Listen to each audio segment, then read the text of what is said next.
আজ উল্টো রথের মেলা দেখতে যাওয়ার দিন, আর সকাল থেকেই শুরু হয়ে গেছে মুষলধারে বৃষ্টি। সেটা যদিও বা কমলো, তারপর আবার দেখি সূর্য বেশি গরম দেখানোর কারণে কোন গ্রহ আবার গিলে খেয়ে নিতে এসেছে। তারপর বেরোনোর সময় দেখি ওয়েদার একদম ঠিকঠাক, মানে ওয়েদারের দাবি ছিল একবার যা না, তারপর মজাটা দেখাচ্ছি। আর এই নাকি রাস্তা, এসব রাস্তায় যাতায়াতের জন্য আবার রোড ট্যাক্স দিতে হয়। সত্যি আর কোনো মজা করার উপায় ছিল না।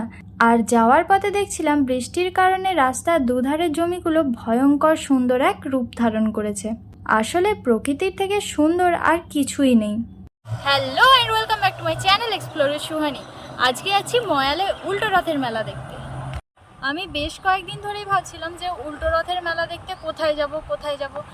আর ময়াল নিয়ে যেহেতু আমার কয়েকটা ভিডিও আছে, সেহেতু ময়ালবাসী আমাকে চেনেন আর আমাকে অনেক অনেক ভালোবাসেন। তো আমাকে অনেক দিন আগে থেকেই বলছিলেন অনেকে যে বোন এখানে এসো, কি দিদি এখানে এসো। তো আমি আজকে সিদ্ধান্ত করলাম যে আমি আজকে ওখানেই উল্টো রথের মেলা দেখতে যাব। আর এটা শুধুমাত্র ময়ালবাসীর ভালোবাসার টানে। তো চলুন যাওয়া যাক। তারপর আবার আমাদের যাত্রা শুরু করি সেই গর্তগুলো দিয়ে। ও বাবা, দেখি গর্তগুলোর মাঝে একটু আধটু রাস্তাও রয়েছে। যাই হোক, দেখে খুব খুশি হলাম। কিন্তু এইটুকু রাস্তা যেতে, এত সুন্দর রাস্তার জন্য প্রায় 1 ঘন্টার বেশি সময় লেগে গিয়েছিল। তারপর পৌঁছে মনটা একটু শান্ত হলো, কারণ এখানে প্রপার সেই ছোটবেলায় যেমন রথের মেলা দেখতাম তেমন মেলার ভাইবটা আসছিল। তারপরেই দেখলাম এই কাকু ঢাক বাজাচ্ছিলেন।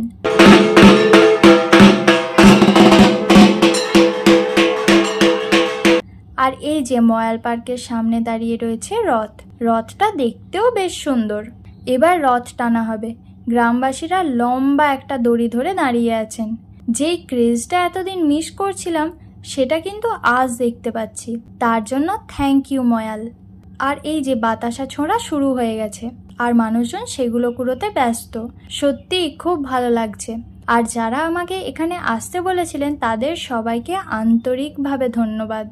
এই দেখুন, এবার রথ টানা হচ্ছে।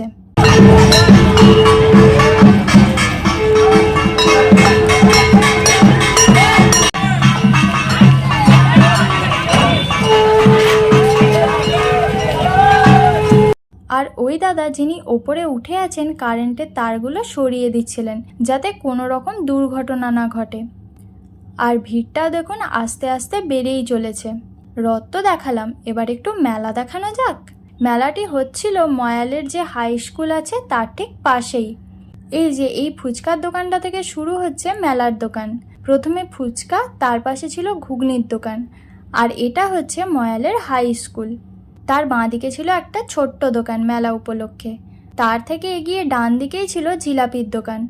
এটা ছাড়া তো কোনো মেলায় মেলা হয় না। তারপর একটু এগিয়ে ডান দিকে যদি দেখেন, দেখতে পাবেন বেতের বোনা জিনিসের কয়েকটি দোকান আছে, যেখানে কিন্তু কেনাকাটা হচ্ছে। আমাদের শহরাঞ্চলে কিন্তু তেমন আগের মতন ব্যাপারটা নেই, যেটা এখানে আছে। মেলায় দুদিক দিয়ে যাওয়া যাবে, কিন্তু আমি সোজা দিকেই ঘুরতে শুরু করব। তো প্রথমেই দেখতে পাচ্ছেন একটা দোকান বসেছে, যেটায় কাঁচের গ্লাস থেকে শুরু করে কাঁচ করে থালা পাওয়া যাচ্ছিল। আর তার চারপাশের দোকানগুলো সব হরেক মালের দোকান। তার থেকে বেরিয়ে একটা দোকান ছিল যেখানে মূর্তি আর শোপিস পাওয়া যাচ্ছিল। আর দোকানটি ছিল ময়াল তরুণ সংঘের সামনে। তার সামনে কিন্তু বেশ বড় একটা স্টেজ করা ছিল, যেখানে প্রোগ্রাম হয়। তার উল্টো দিকে আবার হরেক মালের বেশ কিছু দোকান। তার উল্টো দিকে পাপড়ি চাটের একটা দোকান। যদিও এখনও সব দোকান খোলেনি। ডান দিকে একটা রেস্টুরেন্টও ছিল। তার পাশে আইসক্রিমের কাউন্টার। তার পাশে ঘুগনির দোকান, তবে খেতে ভক্তি হলো না, কারণ চোখের সামনে ছেলেটিকে ঘুগনিতে হাত ধুতে দেখলাম।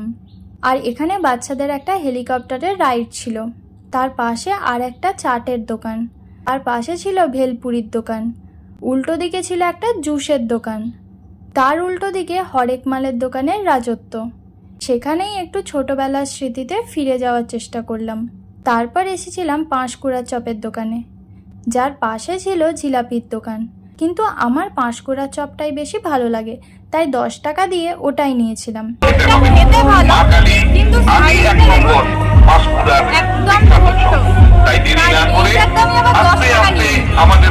এবার চলুন রাইডসগুলো একটু দেখাই। ছিল বাচ্চাদের জাম্পার, আর নতুন এসেছিল একটা চিলড্রেন পার্ক 1 থেকে 10 বছরের বাচ্চাদের জন্য। তার পাশে ছিল বেশ কয়েকটি লটারির দোকান, আর বড়দের জন্য ছিল নাগরদোলনা, যেটা এই মেঘলা ওয়েদারে নিচে থেকে দেখতে বেশ সুন্দর লাগছিল। তার পাশে ছিল ব্রেক ড্যান্স, এছাড়াও ছিল মিনি সাইক্লোন এবং বাচ্চাদের গাড়ির রাইডসটি। আর বাইরে এসে দেখি ছোট ছোট অনেক দোকানের সাথে বেতের বোনা জিনিসপত্রের দোকানের রাজত্ব চলছিল। আর যাওয়ার আগে নিয়েছিলাম একটা ঘুগনি, এই যে স্কুলের গেটের সামনে এই দোকানটা থেকে, যেটা তেঁতুল জল থাকার কারণে আমার খুব একটা ভালো লাগেনি। তারপর বাড়ি ফিরবো ভাবলাম, আর প্রচণ্ড পরিমাণে বৃষ্টিপাত শুরু হয়ে গেল। কিন্তু একটা জিনিস খুব ভালো লাগলো, সেটা হলো এখানকার মানুষদের ব্যবহার। ওনারা কাউকে ভিজতে দেননি, সবাইকে দোকানে দাঁড়ানোর সুযোগ করে দিয়েছিলেন। এমনকি কেউ ভিজলে ডেকে এনে বলেছেন, এখানে দাঁড়াও, ভিজলে শরীর খারাপ করবে। আমাদের শহরের দিকে এই ধরনের মনুষ্যত্বগুলো উঠে গেছে। যাই হোক, ঘন্টাখানেক পরে বৃষ্টি থামলো, আর দেখি তখন সঙ্গে সঙ্গেই আবার মানুষ ভিড় জমাচ্ছে। চারিদিকটা বেশ সুন্দর লাগছিল বৃষ্টি হওয়ার পর। বৃষ্টিটা আনএক্সপেক্টেড ছিল, কিন্তু ভিজিনি। একটা দোকানের নিচেতে দাঁড়িয়েছিলাম, কিন্তু পায়ের দিকটা পুরো ভিজে গেছে, কাদায় ভর্তি হয়ে গেছে, তো সেটাই একটু খারাপ লাগছে। বাদবাকি যেমনটা চেয়েছিলাম ঠিক তেমনটাই মেলা হচ্ছে, রথ হচ্ছে, বেশ ভালোই লেগেছে, বেশ ভালো মজা করেছি। তো আপনাদের কেমন লাগলো অবশ্যই আমাকে কমেন্ট করে জানাবেন, আর ভিডিওটা ভালো লাগলে অবশ্যই লাইক শেয়ার করে দেবেন, আর যারা চ্যানেলে নতুন তারা অবশ্যই সাবস্ক্রাইব করে পাশে থাকা বেল আইকনটাকে ক্লিক করে দেবেন, যাতে আমার সব ভিডিওর আপনারা আপডেট পান। আর ফেসবুক পেজ থেকে দেখলে অবশ্যই পেজটাকে একটা ফলো করে দেবেন। দেখা হচ্ছে আবার পরের ভিডিওতে। আজকের মতন টাটা। আর হ্যাঁ, রাস্তায় যেতে যেতে গৌরহাটিতেও 2টো রথ দেখতে পেয়েছিলাম, সেটাও একটু দেখে নিন। এটা হচ্ছে প্রথম রথ রামকৃষ্ণ মঠের, আর এটা ছিল দ্বিতীয় রথ গৌরহাটি বাজারে।